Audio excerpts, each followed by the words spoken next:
Hoje nós vamos falar da preguiça. Delícia, pecado delicioso quando você não quer fazer nada.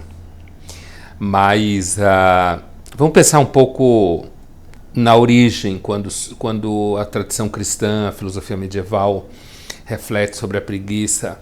Eu acho que uma das formas talvez mais elegantes de se refletir sobre a preguiça está ao redor de um conceito que nasce no âmbito do monaquismo cristão. Para quem conhece um pouco a história do cristianismo, a expressão não pede explicação, mas para quem não conhece, pede.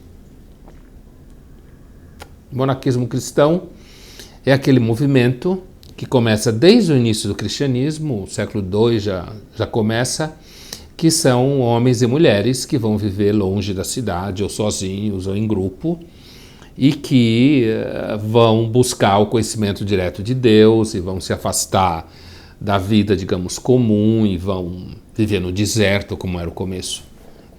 Viver no deserto, mas aí evolui para outras formas de vida em outros locais, mas que tem sempre essa busca de ter uma vida dedicada a Deus e ter uma vida distante, digamos, do modo comum das pessoas viverem.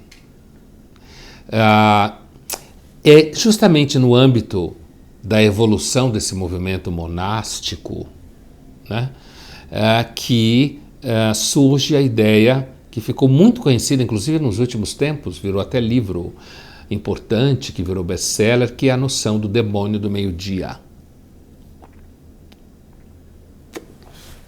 O demônio do meio-dia está normalmente associado à melancolia.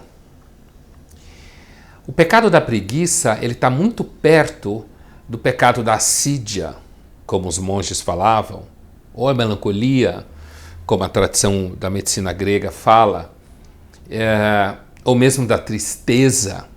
Então você tem aí um gradiente de, digamos assim, de manifestações, né? De uma certa inapetência para com o mundo, sendo que a preguiça seria essa inapetência na forma mais física, digamos assim, materializada no corpo. Nós vamos ter tempo de pensar nisso.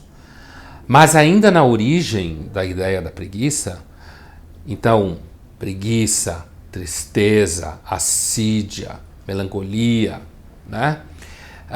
Essa inapetência para a vida que pode lhe atingir desde o corpo até a alma, e é interessante porque o modo como os monges medievais e da antiguidade tardia e o modo como o cristianismo vai refletir sobre a preguiça é sempre um modo extremamente sofisticado em que corpo e alma estão juntos na preguiça.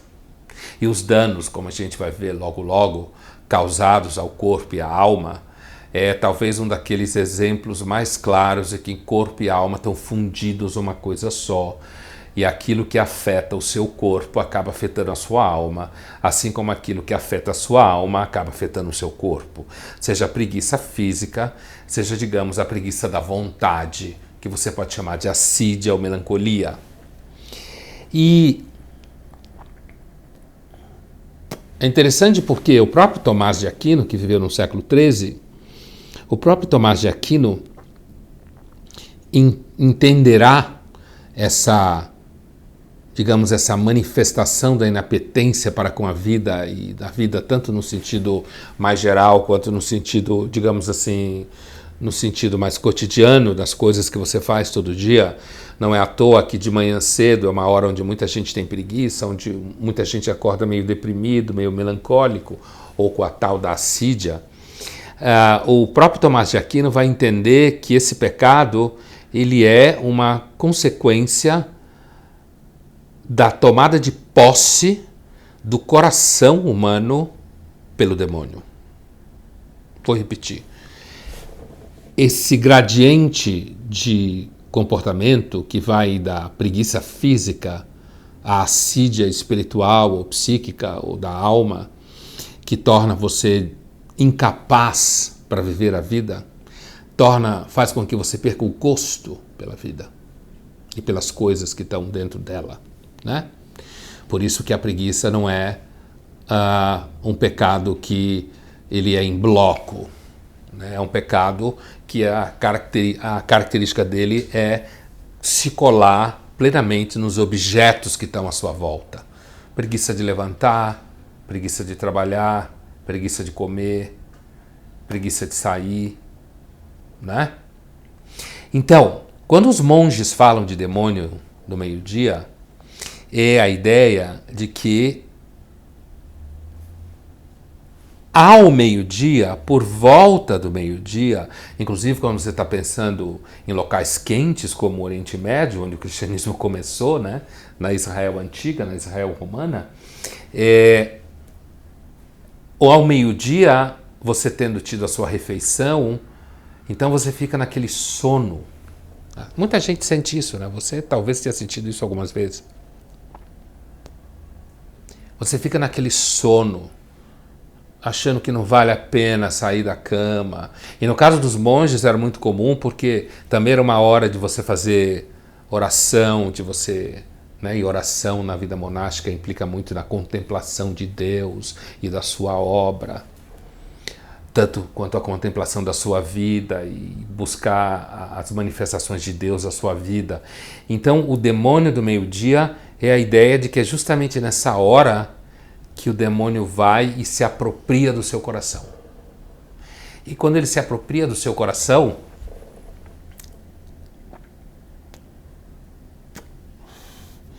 se o demônio sofre de inveja, como a gente viu no módulo anterior, como um pecado bem típico do demônio, se o demônio sofre de inveja de Deus, né?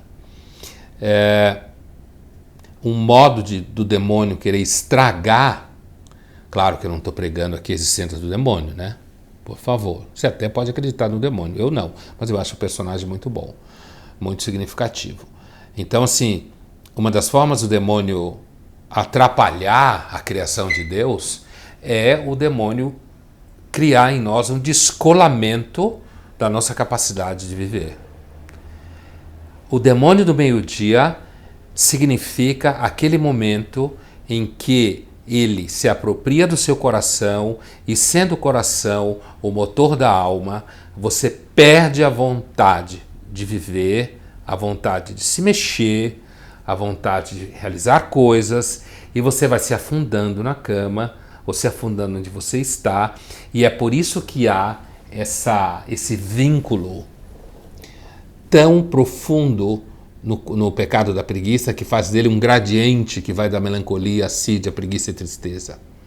E é por isso que ele é compreendido como o momento em que o demônio, na tradição cristã, é claro, aposta as fichas dele em fazer com que você chegue à conclusão que não vale a pena nem mexer a mão.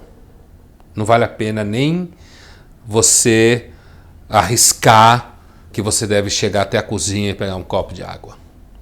Não vale a pena trabalhar. Por que a preguiça é tão relacionada ao próprio trabalho?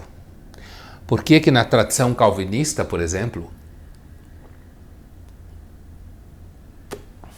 a ideia de você vencer a preguiça, a ideia de você acordar todo dia de manhã e você trabalhar, que alguns acham que criou o capitalismo de alguma forma, ou mesmo na tradição judaica, quando os judeus pensam que a vida tem que ser festejada, e portanto você deve trabalhar, e você deve criar coisas, e você deve realizar coisas, a preguiça, ou a assídia, ou a melancolia, ou a tristeza, elas são posicionadas diretamente no contrário da capacidade de você fazer isso. E para o Tomás de Aquino, ela é o pecado essencial da vontade. E a vontade é o motor de você realizar, projetar, constituir, fecundar a vida em geral. É o motor de você ser diferente de uma pedra. A vontade faz essa diferença. Você ser dono da sua vontade faz você ser diferente dos animais. Portanto, quando a tradição monástica e o cristianismo medieval entende que a preguiça ou a assídia, que é uma espécie de preguiça da alma e vice-versa, entendem que é o momento em que o demônio se apropria do coração, que é o órgão da vontade, e que danifica essa vontade, quebra ela, e faz com que você chegue à conclusão que não vale a pena ter vontade de fazer nada. Nesse momento, você perde, inclusive, a própria propriedade de si mesmo, porque, como a gente sabe na filosofia, o que nos caracteriza como diferentes dos outros animais, no mínimo desde Aristóteles, é o fato de que nós somos donos da nossa vontade a partir da nossa capacidade de pensar aquilo que a gente quer. O preguiçoso, no final das contas, não consegue nem pensar, nem saber o que ele quer, quanto mais o que ele é.